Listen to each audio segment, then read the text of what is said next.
Vamos começar do princípio. Comecei de improviso em Cajazeiras. Eu acompanhava um grupo de amigos que fazia teatro em Cajazeiras, que era o Biratã de Assis, e algumas pessoas que começaram a fazer teatro em Cajazeiras. E tinha um espetáculo lá chamado Belfim. Era uma montagem de Tarcísio Siqueira, com direção dele também, texto dele. Aí faltou, botaram pra fora, o cara saiu, fazia o personagem de um padre. Aí disseram, é tudo, eu digo, tá, tudo bem, vamos lá. Aí foi apresentar a estreia do espetáculo, tinha um sermão de improviso. O padre fazia um sermão de improviso. Sei que eu me empolguei nesse sermão de improviso, eu fiz quase 15 minutos de sermão de improviso e as pessoas de além. E eu lá, improvisando, improvisando. Foi 15 minutos de sermão de improviso, para quem nunca subiu no palco, hein? Eu cheguei de Cajazeiras aqui em 75, 76. Aí fui tentar fazer teatro, né? Comecei no Colégio Estadual de Bases de Estados.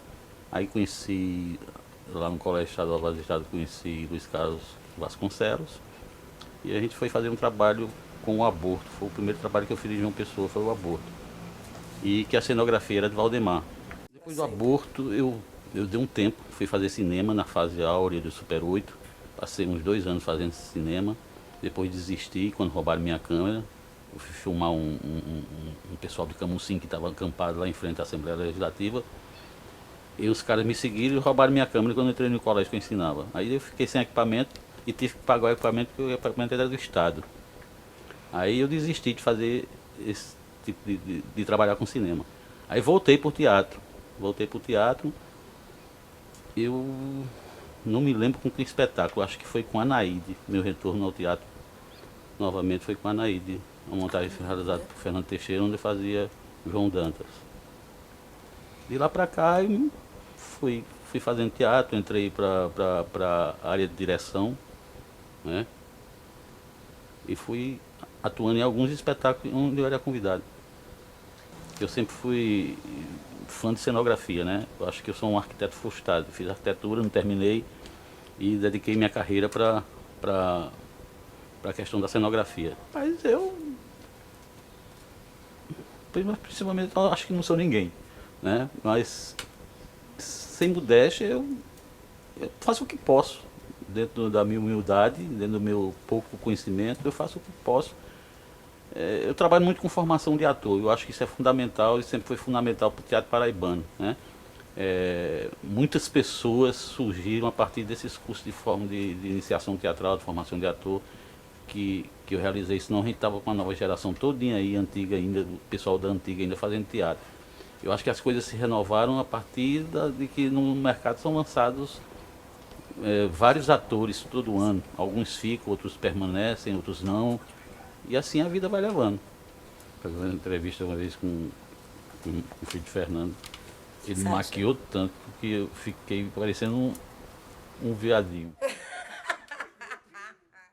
Tanta base que ele botou e puxou pra lá e puxou pra cá, ajeitou o cabelo, penteou, ajeitou, arrumou. Eu digo, eita porra. Eu tinha um problema muito grande com o Valdemar. Que era quando a gente ia fazer sexo, entendeu? Porque ele tinha uma perna mais curta do que a outra. Aí tinha sempre que levar um banquinho. Tô brincando, cara. Não, nunca tive nenhum problema com o Valdemar, não. A vida toda sempre foi uma relação legal. De amizade mesmo. Eu tenho um grande orgulho de ter feito um último espetáculo que eu montei de Altimar Pimentel, que foi Diálogo de Nossa América, né? Onde eu trabalhei com atores experientes, equipe técnica experiente. Então, um trabalho, um texto fenomenal de Altimar Pimentel, que a gente fez uma pesquisa escandalosa com esse texto, entendeu? A gente foi aos limites da pesquisa com ele, do estudo com ele. E eu acho que foi um dos melhores espetáculos que eu montei até hoje. Porque, para mim, teatro está na alma, né? Eu deixei de fazer muitas coisas, deixei de ser muitas coisas na minha vida para fazer teatro.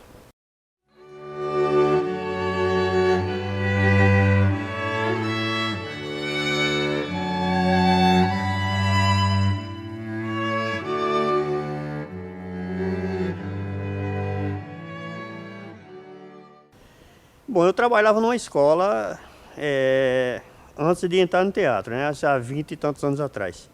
E aí o meu irmão me convidou para fazer a montagem do equipamento de cenário e de iluminação do Teatro Paulo Pontes, né? Há 24 anos atrás. A empresa que estava montando tudo precisava de pessoas. E aí meu irmão convidou, perguntou se eu queria ganhar um extra lá. Eu fui, né, trabalhar para essa firma que estava montando o equipamento do Paulo Pontes. E daí por diante eu gostei do trabalho, gostei das coisas, entendeu? E já fui pedindo transferência para o teatro. Trabalhei uns 6 anos no Paulo Pontes, depois me transferi para cá e lá para cá não quis sair mais daqui.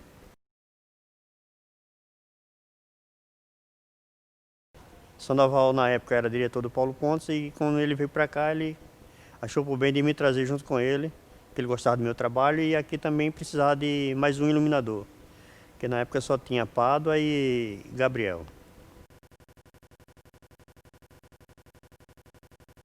Muita saudade, viu? Da época de antes, onde as pessoas tinham respeito por profissionais, porque não era só o financeiro da coisa.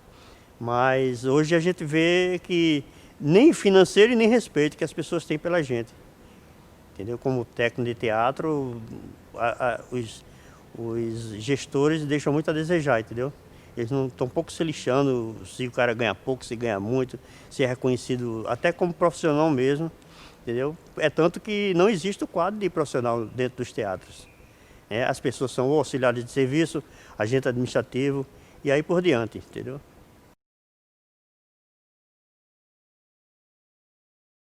Foi um espetáculo que aconteceu num desses FENARTE, né, numa dessas versões do FENARTE, há muitos anos atrás. Foi um espetáculo simples, né? Inclusive nós estávamos ficando preocupados, né? Porque as horas iam passando e o pessoal não chegava. Então quando esse pessoal veio chegar, eram tipo 3h30, 4 horas da tarde. E a gente preocupado, meu amigo, como é que vamos montar sua luz, seu cenário? Os caras disseram, não esquenta não, tal. Aí baixou uma rotunda, fez uma tenda como se fosse uma tenda de índio, botou 2 geróis, uma geral azul, uma geral âmbar e 2 foquinhos. Eu disse, pô, esse cara vai fazer isso com isso? Mas, meu amigo, foi uma surpresa. Quando o espetáculo começou, que o cara começou a mostrar o trabalho dele, a iluminação ficou perfeita, quer dizer, era uma coisa simples que funcionava como uma luva. Espetáculo chamado Histórias de Quirá. Eu nunca mais esqueço desse espetáculo. É um espetáculo muito bonito, muito simples, mas muito bonito.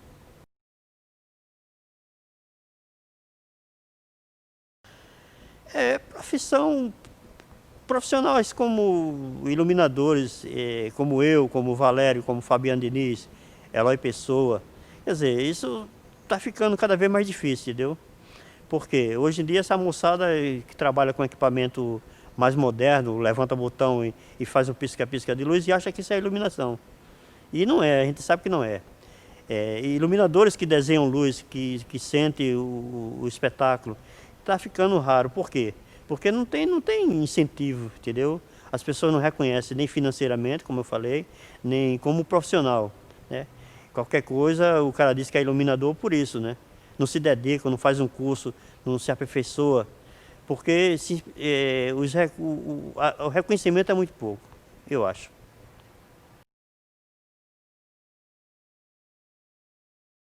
Nós que convivemos, que trabalhamos com o Valdemar, adquirimos essa mania dele de achar que isso aqui realmente é nossa casa. É isso? Eu não gosto de câmera, não.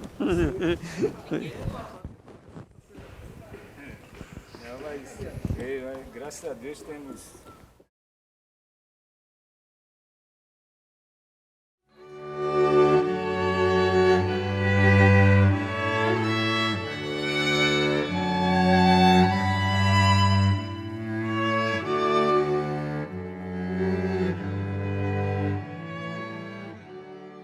Rapaz, por acaso eu não tinha nada com teatro. Aliás, teatro para mim era uma coisa meio que eu olhava assim, meio achando meio estranho, né? Porque naquela época já havia o preconceito, né? Que mulher em teatro não era uma mulher séria e homem por aí também. E eu fiquei assombrado. Mas a gente tinha um bloco de carnaval. Esse bloco de carnaval, a gente fazia praticamente um teatro também. Porque era em cima de um caminhão, todo ornamentado, formando assim vamos dizer, uma ornamentação cenográfica como se fosse, fosse o tema do bloco, né? Um rapaz chamado Genildo Gomes, já falecido também, por acaso, entendeu? Que ele era um dos participantes do bloco. Ia haver uma eleição no Teatro do Estudante da Paraíba. Eleição essa que duas correntes se chocavam. Uma de Lindaura Pedrosa, a outra, se eu não me engano, era do próprio Genildo. Eu fui para o teatro por conta disso, mas fui para sair no outro dia da eleição. E acabei eleito e não pude sair, né? E aí pegou. Eu dirigi esse espetáculo e transferi para o Nordeste a ação que se passava na Grécia, né? Não tinha nada a ver com o Nordeste. Então eu saí, o Gladiador virou um boxe-fé. Boxe-fé é feito por Fernando Teixeira, que era magrinho assim, com aquelas luvas, pesava mais do que ele todo. Entendeu? É isso aí. O genro, eu botei para Edinaldo, vestido de palhaço. Que era a minha ideia de genro, todo genro é palhaço. A sogra era Zezita vestida de cangaceira. Aliás, eu sempre achei sogra e as minhas sempre foi meio cangaceira, elas. Nunca deixaram de ser cangaceira, não. O rei, eu não sei bem. Eu sei que, sim, tinha o menino, já faleceu também. Que mania de falecer. O Mirossi Amorim fazia o juiz, aquele cara enorme, com aquela toga de juiz, mas brasileiro, né? Aí tinha anunciada aquela matrona, né? Aí a anunciada meteu os pés, disse, não, eu só faço se for com roupa de grega. Aí eu disse, pô, aí lascou tudo, né? Mas Pedro Santos, que era a cabeça, hábil como ele, né? Disse, deixa, filho. Disse, por quê? Porque vai ficar mais engraçado aí. Não sei a pessoa, todo mundo vestido de uma forma e anunciada sozinha de roupa grega numa peça. A origem grega feita com personagem do Nordeste. Aí eu disse, é mesmo, né? E foi onde o achado foi aí, né? Foi botar uma... Tanto que eu fui premiado como melhor espetáculo nesse ano, no festival que houve no Santa Rosa, né? Para mim foi o primeiro espetáculo, o segundo espetáculo que eu montei do Altimar. Foi o Alto de Maria Mestre. Esse correu o mundo, entendeu? Eu acho um espetáculo lindo. Foi numa época em que Pedro Santos conseguiu botar a Quarta Internacional com música dentro do folclore paraibano. A gente tinha uma certa bravata com esse negócio de dizer a Quarta Internacional está aqui e o pessoal não reclama, né? Entendeu? A quartelada aí não veio em cima, não entendeu, né?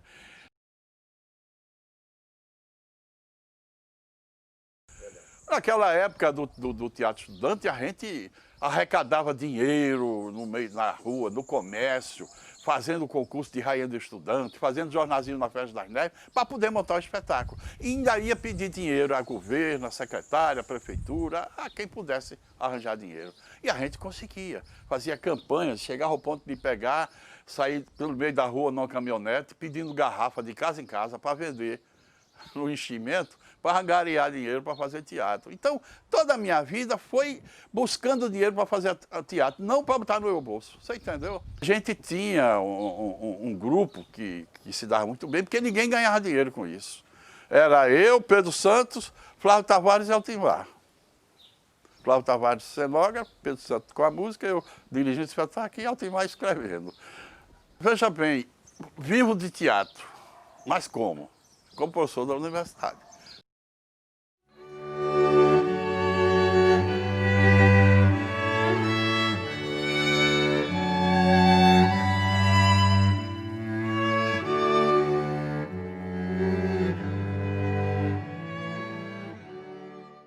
Eu era vizinho da atriz Lucy Camelo. E Lucy me levou para ver um espetáculo que ela fazia parte, chamado O Mágico de Oz, em 1976 ou 77, se eu não me engano. E quando eu subi no Teatro Santa Rosa pela primeira vez, 76 ou 77, eu não me engano, eu fiquei encantado, eu disse, é isso que eu quero. Aí eu me direcionei, foi Luci Camelo que me deu um chute na bunda para eu começar a fazer teatro. Eu comecei em 1979 no grupo oficial do Teatro Santa Rosa, sendo cenógrafo, e entrei com o grupo do diretor Carlos Cartacho, fazendo um espetáculo chamado Vamos Brincar de Circo, no Lima Penante. Eu sou um ator de comédia. Eu tentei fazer drama e foi uma desgraça. Aprendi com o Edinaldo do Egito, um professor como ele, impagável, né, que foi uma relação quase paterna, pai e filho. E o Edinaldo me ensinou muita coisa sobre atuar em comédia, inclusive o silêncio, que é fundamental nas comédias. Eu sou um ator de comédia.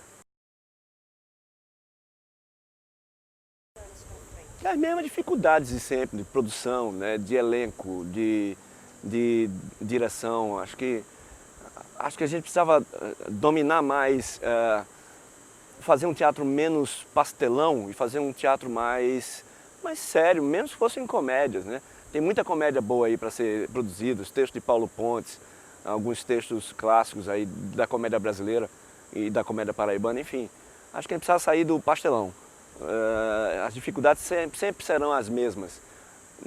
E aí falta formação de elenco. Acho que talvez o curso agora na universidade possa abastecer a cidade com mais atores e atrizes mais talentosos. Chega a ser tão intuitivo. Acho que a gente precisa estudar. Teatro é coisa séria. No teatro eu tenho as minhas duas comédias, Vovô Viu a Uva e Vovó Viu a Ave. Essas peças me marcaram muito porque foi delas que eu aprendi durante muito tempo. Então eu tenho quase 30 anos de teatro e dirigi 4 peças. Eu acho que é tão difícil fazer teatro, é muito complicado e eu não tenho essa paciência e essa cabeça para dirigir uma peça por ano. Eu não tenho. Eu dirigi 4 peças e me dou por satisfeito. As comédias Vovô Viu a Uva e Vovó Viu a Ave. Morreu?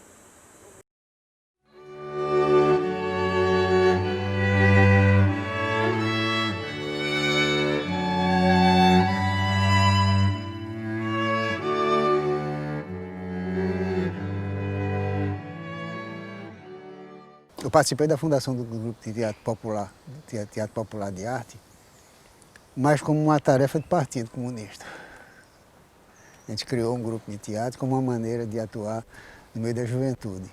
Mas eu já tinha descoberto já tinha havido uma tendênciazinha de ficar fascinado com o teatro, principalmente com a peça aí, se não me engano, foi Tocam as Harpas do Sião, de Ariano Suassuna, que é uma peça muito pouco conhecida, foi a primeira peça que ele escreveu, mas que antecedeu inclusive a Compadecida. A Compadecida ofuscou totalmente essa peça que foi montada aqui pelo Teatro do Estudante, com direção de cenografia de Hermano José, e o diretor estou meio esquecido. Agora tinha um poeta que era meu amigo, que estava fazendo o Antônio de Tocam as Harpas no Sião, e ele teve uma atuação que comoveu inclusive Ariano, né? Ariano ficou empolgado com a atuação dele como Antônio. Como um dos que ajudaram a criar um novo teatro aqui na Paraíba, com relação a comédias e teatro, e dei uma participação muito boa como artista plástico, né, principalmente. Porque logo eu descobri que não tinha muito talento para interpretação, não era a minha praia, e que eu podia dar um outro tipo de colaboração, porque teatro é como a própria vida, você tem muitas coisas que você pode fazer para o teatro, né? Não é apenas no palco atuando, você pode fazer cenografia, você pode fazer direção, você pode fazer produção, você pode fazer uma porção de coisas. E ao mesmo tempo que você está colaborando, você está participando, você sempre que está participando de uma coisa muito interessante e muito viva. E minha participação foi mais como artista plástico, que eu acho que foi como cenógrafo e como aderecista. Bom, um dos trabalhos que eu considerei mais importantes foi o trabalho que eu fiz com um grupo de alunos aqui do teatro, aqui do curso de educação artística, que foi a montagem do grupo Amarrado no Ato, onde eu tive possibilidade, inclusive, de fazer uma experiência quase que única, né? De fazer uma peça em que o cenário trabalhava também, o cenário participava do espetáculo, né? E foi muito gostoso de fazer porque o pessoal tem o vício de pegar Maria Clara Machado e como ela tem rubricas de direção, então se você assiste um espetáculo, vamos dizer, Prof. de Fantasminha, em todos os teatros do Brasil ele faz exatamente a mesma montagem. É como se fosse uma direção única. Porque Maria Clara escreveu isso e colocou rubricas de direção, coisa que não é uma prática rotineira em autores, porque ela escreveu num momento especial em que não havia teatro infantil no Brasil, ela estava criando. E então, para possibilitar que professores que nunca tinham dirigido peças pudessem dirigir, ela escreveu rubricas de direção. Só que quem vai fazer teatro infantil estava pegando essas rubricas de direção e copiando e fazendo tudo como quem faz receita de bolo. Comodismo. Mas ficava um espetáculo chapado que você assistia você assistia por outro grupo e por outro grupo. Com intervalo, às vezes, 10 anos, chegava lá, era a mesma coisa. Bom, era um cenário que era um cenário praticamente vivo, que era manipulado. Então tinha uma torre que subia e descia, prendia a menina por golpe de magia, né? Aí então, uma vez que a peça Bruxinha, que era boa, tinha essa coisa de magia, aí então se levou essa coisa de magia ao máximo, né? Então tudo era mágico, em vez de fazer como fazia burocraticamente todas as montagens que eu tinha visto da Bruxinha, umas 2 ou 3, em que está escrito lá, o mago pega a bruxinha e a conduz até a torre de peixe, faz que fecha, abre a porta, fala, faz que fecha. Porque tinha até isso nas rubricas de Maria Clara. E então, se o cara era mágico, ele não precisava fazer isso. Então ele faz um gesto mágico, domina a bruxinha, ela reluta e fica aquela coisa assim. E o cenário feito para possibilitar que esse domínio se manifestasse e quando ela chegava no lugar, o cara fazia um gesto e a torre começava a subir em volta da bruxinha. Ao invés daquela coisa mecânica de colocar. Havia uma mão que chegava a pegar o pessoal e retirava de cena, em vez de eles congelarem em cena, entende? Então foi um cenário vivo, que foi uma coisa que foi muito gostosa de fazer. 10. Valeu. Pronto, é isso. Uhum.